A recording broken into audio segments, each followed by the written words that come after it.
नमस्कार, मैं हूं दीपक तोमर और आप देख रहे हैं इंडिया क्राइम। तो आइए खबरों की शुरुआत करने से पहले एक नजर डालते हैं अब तक की हेडलाइंस पर। पठानकोट एयरबेस हमले के बाद सवालों के घेरे में गुरदासपुर के एसपी सलविंदर सिंह। एसपी सलविंदर और ड्राइवर की कहानी में है पेच, एनआईए करेगी पूछताछ। पठानकोट एयरबेस पर हमले के बाद जम्मू कश्मीर के एयरफोर्स और इंडो पाक बॉर्डर पर बढ़ाई गई सुरक्षा। सभी पुलिस स्टेशन और अंतरराष्ट्रीय बॉर्डरों पर रखी जा रही है पैनी नजर। ग्रेटर नोएडा की गॉड सिटी सोसाइटी में बदमाशों का सबसे बड़ा आतंक। दिन दहाड़े एक साथ 18 फ्लैटों में चोरी, एक घर में 50 लाख की डकैती। संभल में कैबिनेट मंत्री नवाब इकबाल के घर के पास एक प्रोफेसर के घर में दिन दहाड़े डकैती, नकदी और जेवरात लेकर फरार हुए बदमाश। उत्तराखंड के चमोली में चलती बस खाई में गिरी, बस में सवार 2 लोगों की मौत, 21 लोग घायल। घटना घाट से गोपेश्वर की तरफ जा रही थी बस। उत्तर प्रदेश के बस्ती में एक ही घर में आग लगने से 2 मासूमों की मौत, घर में रखी मोमबत्ती की वजह से हुआ हादसा। पैरोल मामले में संजय दत्त को क्लीन चिट, सजा पूरी होने से पहले ही 27 फरवरी को जेल से रिहा हो सकते हैं खलनायक। तो आइए अब लेते हैं खबरें विस्तार से। राजधानी दिल्ली से सटे ग्रेटर नोएडा में बेखौफ चोरों ने एक ऐसी वारदात को अंजाम दिया जिसने बता दिया कि कितनी मुस्तैद है यहां के रखवाले, कितनी शिद्दत से निभा रहे हैं वो अपनी ड्यूटी। जी हां, दिन दहाड़े 1 नहीं 2 नहीं बल्कि पूरे 18 मकानों पर चोरों ने हाथ साफ कर दिया। देखिए रिपोर्ट। यह है दिल्ली से सटे नोएडा में स्थित गौर सिटी। इस सोसाइटी में हजारों लोग रहते हैं। हाई सिक्योरिटी में रहता है इस सोसाइटी का एक एक कोना। मेन गेट से लेकर सोसाइटी के अंदर तक सुरक्षा गार्डों की पैनी नजर रहती है। करोड़ों खर्च कर यहां लोगों ने फ्लैट खरीदे, इस उम्मीद में कि यहां उन्हें कोई खतरा नहीं, इस उम्मीद में कि वो यहां महफूज हैं। लेकिन आज इस सोसाइटी के बाहर ये भीड़ कैसी? आज यहां पुलिस की ये फोर्स क्यों? हो भी क्यों ना, मामला है ही इतना संगीन। इस हाई सिक्योरिटी में रहने वाले लोगों की सुरक्षा पर सवाल जो खड़ा हो गया है। जी हां, यहां तोड़े गए हैं एक साथ कई घरों के ताले और कर लिया लाखों के माल पर हाथ साफ। यहाँ गोल्ड गया है, सारे जो ऑर्नामेंट्स होते हैं कोई 50-60 हज़ार के करीब, 70,000 कैश भी ऐसे गया है, कम से कम 10-20 हज़ार। पर 18-20 लोगों के फ्लैटों से सारा कैश हो गया, दरवाजे तोड़ दिए गए, आपके ताले तोड़ दिए गए। जी हाँ, सही सुना आपने। इस हाई सिक्योरिटी सोसाइटी में 1 नहीं 2 नहीं 3 भी नहीं, पूरे 18 घरों के दिन दहाड़े एक साथ ताले तोड़े गए और कर दिया चोरों ने हाथ साफ। जहां जो मिला ले गए समेटकर। ये तस्वीरें कहीं और की नहीं, राजधानी दिल्ली से सटे ग्रेटर नोएडा की है। अंदाजा आप खुद लगा सकते हैं कितनी मुस्तैद है यहाँ की खाकी और कितने सुरक्षित हैं यहाँ के बाशिंदे। बिसरक कोतवाली क्षेत्र में स्थित इस सोसाइटी के फर्स्ट एवेन्यू आई और जे ब्लॉक के 18 फ्लैटों में चोरी की वारदात को अंजाम दिया गया। शाम को लोग जब घर वापस लौटे तो नजारा देखकर उनके होश उड़ गए। तो जब हम वापस आए 2 बजे के करीब तो हमारे घर का ताला टूटा हुआ था। जब हम घर के अंदर जाके देखा मैंने तो सारा सामान बिखरा हुआ था। करीबन 50 से 60 हज़ार रुपये के करीब का ज्वेलरी थी, जिसके अंदर कैश भी था 10,000 रुपये, वो भी चोरी हुआ है। और भी हैं, जैसे हमारे ऊपर 909 में भी उसका भी ताला तोड़ा गया, लेकिन उनके यहाँ चोरी भी हुई, सारी सर्चिंग हुई। और भी 612 है, उसके अंदर भी चोरी। कितनी चोरियां हुई आप लोगों? 16 के करीब चोरी हुई है, 16। हालांकि पुलिस मौके पर पहुंची और जांच भी की। आखिर ये ड्यूटी है। फिंगर एक्सपर्ट की टीम ने भी फिंगरप्रिंट लेकर जांच शुरू कर दी।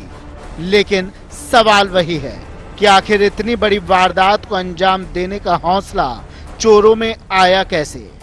ये अपराधी इतने बेखौफ हुए कैसे? क्यों इनको इस खाकी से डर नहीं लगता? देखना यह है कि इन अपराधियों के गिरेबां तक पुलिस के हाथ पहुंचेंगे या और दूसरी घटनाओं की तरह ये भी सिर्फ सरकारी कागजों में दर्ज होकर रह जाएगी। इस घटना से लोगों में जहां आक्रोश है, तो वहीं पुलिस की कार्यशैली पर भी इस घटना ने बड़ा सवाल खड़ा कर दिया है। हर्ष पांडे, इंडिया क्राइम, नोएडा। उत्तर प्रदेश में बेखौफ अपराधियों के सामने पुलिस लाचार नजर आ रही है। दिन दहाड़े कैबिनेट मंत्री के घर के पास की गई लूटपाट, इस बार इन्होंने एक रिटायर्ड टीचर को अपना शिकार बनाया। क्या है पूरा मामला, ये रिपोर्ट देखिए। कोतवाली क्षेत्र के मोहल्ला मियां सराय निवासी मोहम्मद शमीम की पत्नी नफीसा बेगम रिटायर्ड टीचर हैं। कुछ समय पहले इन्होंने अपने भांजे मोहम्मद जमाल से एक मकान खरीदा था। इसके बाद रुपयों के लेन देन को लेकर दोनों के बीच विवाद चला आ रहा था। मंगलवार दोपहर करीब 2 बजे नफीसा अपने पति के साथ घर पर थी। इसी दौरान जमाल अपने 4 साथियों के साथ हथियारों से लैस होकर इनके घर आ धमका और पहले तो इनको बुरी तरह से पीटा। उसके बाद उसने इनसे 10 लाख रुपए की मांग की और पैसा नहीं देने पर इनके बेटे को जान से मारने की धमकी भी दी। मैं नल पे वजू कर रही थी, किवाड़ खोलकर ये 5 लोग अंदर आए और आकर बोले कि कुछ बात करनी है। ऐसे मेरे हस्बैंड आए वहाँ से, मतलब ये बैठक में से, और कहा कि क्या बात है। उनका भी मुंह दबा के मेरा भी जबरदस्ती 5 लोग थे ये, और अंदर ले गए और मेरे हाथ पैर वगैरह सब उनके भी मेरे भी बांधे इन्होंने और तमंचे माथे पे रख दिए। जेवर ले गए, 15,000 रुपए ले गए। जहां ये वारदात हुई वहां से सिर्फ 100 मीटर की दूरी पर कैबिनेट मंत्री नवाब इकबाल महमूद का आवास है। ऐसी जगह दिन दहाड़े इस वारदात का होना साबित करता है कि कितना खौफ है अपराधियों में हमारी पुलिस का। हमलावरों ने घर में रखे 15,000 रुपए और सोने चांदी के जेवरात भी लूट लिए। बदमाशों ने यहां से करीब 10 लाख की लूट को अंजाम दिया है। इसके बाद ये लोग इन्हें कमरे में बंद कर वहां से फरार हो गए। इसके बाद जब दंपत्ति ने शोर मचाया तो आसपास के लोग मौके पर पहुंचे और उन्हें कमरे से बाहर निकाला और पुलिस को सूचना दी। थाना संभल, जनपद संभल से मोहल्ला मियां सराय में यहाँ पर शमीम मियां रहते हैं। उनकी जो वाइफ है वो रिटायर्ड टीचर है।